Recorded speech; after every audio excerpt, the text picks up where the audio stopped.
ইসলামী দৃষ্টিকোণ থেকে ইহুদিদের ইতিহাস শুরু হয় নবী মুসা আলাইহিস সময় থেকে। আল্লাহ তাদের ফেরাউনের জুলুম থেকে মুক্তি দিলেন, অথচ সেই জাতি পরে মূর্তিপূজায় লিপ্ত হল, নবীদের অমান্য করল, আল্লাহর বিধানের সঙ্গে উপহাস করল। পবিত্র কোরআনে বলা হয়েছে, এবং যখন আমরা তোমাদের কাছ থেকে অঙ্গীকার নিলাম এবং তুর পাহাড়কে তোমাদের ওপর তুলে ধরলাম, তোমরা দৃঢ়ভাবে ধারণ করো যা আমি তোমাদের দিয়েছি, তারপরও তোমরা তা অমান্য করলে। সূরা বাকারা আয়াত ৬৩।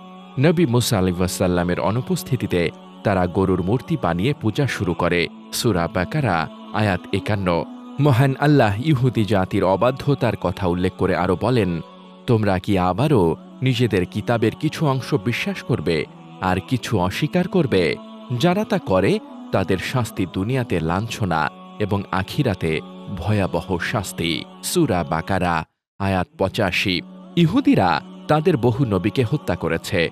মহান আল্লাহ বলেন, তোমরা কি পূর্বে তোমাদের নবীদের হত্যা করনি? সূরা বাকারা আয়াত ৯১। তাদের মধ্যে হত্যার সংস্কৃতি এমনই ব্যাপক যে কোরআন বলে, তারা বলেছিল আমাদের অন্তর মোড়ানো, এবং আল্লাহ তাদের কুফরির জন্য তাদের অভিশাপ দিয়েছে। সূরা বাকারা আয়াত ৮৮। রাসূলুল্লাহ সাল্লাল্লাহু আলাইহি ওয়াসাল্লাম মদিনায় হিজরত করার পর মুনাফিক ও ইহুদিদের অপতৎপরতা নতুন মাত্রা পায়। তারা মদিনার ভেতর থেকে মুসলিম উম্মাহকে বিভক্ত করার চেষ্টা করে, নাফাকতের মাধ্যমে মুসলমানদের শত্রুপক্ষকে সহায়তা করে এবং সরাসরি যুদ্ধের ষড়যন্ত্রে লিপ্ত হয়। বিশেষ করে বানু কাইনুকা, বানু নজির ও বানু কুরাইজা গোত্র সরাসরি বিশ্বাসঘাতকতা করে।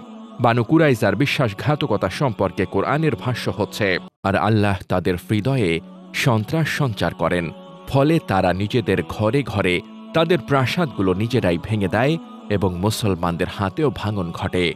সূরা আহজাব আয়াত ২৬ থেকে ২৭।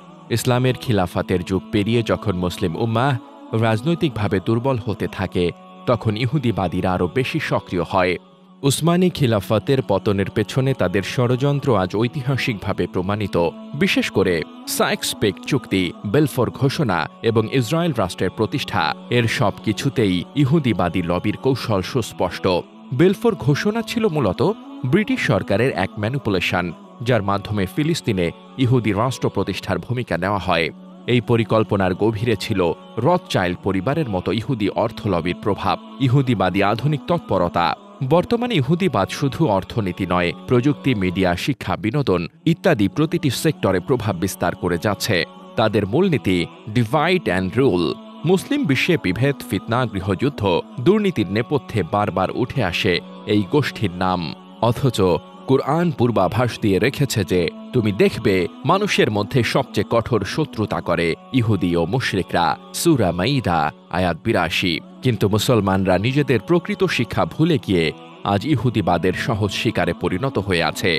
ফিলিস্তিনে গাজার নারকীয় হত্যাযজ্ঞ, ইরাক সিরিয়ার ধ্বংস, মুসলিম রাষ্ট্রগুলোর অস্থিতিশীলতা, সবকিছুর পেছনে সরাসরি বা পরোক্ষভাবে ইহুদিবাদের হাত রয়েছে। ইহুদিবাদের এই নোংরা অপতৎপরতা বিশ্বের সর্বত্র চলমান। তাই মুসলমানদের দায়িত্ব হচ্ছে ইতিহাস থেকে শিক্ষা নেওয়া, সচেতন থাকা এবং ইসলামী ঐক্য বজায় রাখা। মহান আল্লাহ বলেন, তোমরা সবাই আল্লাহর রজ্জু দৃঢ়ভাবে ধারণ করো, বিচ্ছিন্ন হইও না। সূরা আলে ইমরান আয়াত ১০৩। মুসলিম উম্মাহ একদিন অবশ্যই বিজয়ী হবে, কারণ মহান আল্লাহর প্রতিশ্রুতি সত্য, কিন্তু তার জন্য চাই ঈমান, ঐক্য ও হিকমতপূর্ণ নেতৃত্ব। আল্লাহ আমাদের সবাইকে কোরআন ও সুন্নাহ প্রদর্শিত পথ ও মতের ভিত্তিতে ব্যক্তি, পরিবার, সমাজ, রাষ্ট্র ও আন্তর্জাতিক পদক্ষেপ গ্রহণ করার তৌফিক দান করুন। আমিন।